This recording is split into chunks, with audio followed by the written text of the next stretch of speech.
Hello friends,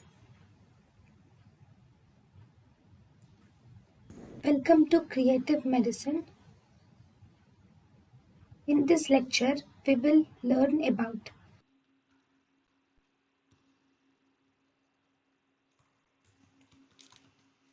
blood supply of the hip joint. Okay.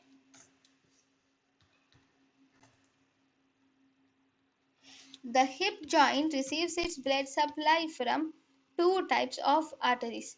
One, it receives its blood supply from the femoral artery through the from the femoral artery profunda femoris is given.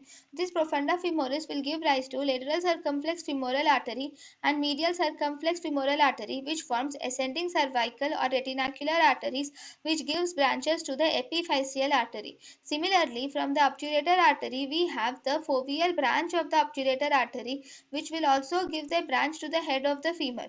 So, this foveal branch of obturator artery anasmoses with the epiphyseal arteries and thus supplies the hip joint. So, in hip joint, the main blood supply is from the distal to the proximal.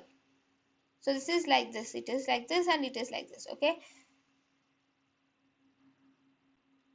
So, this is main important thing.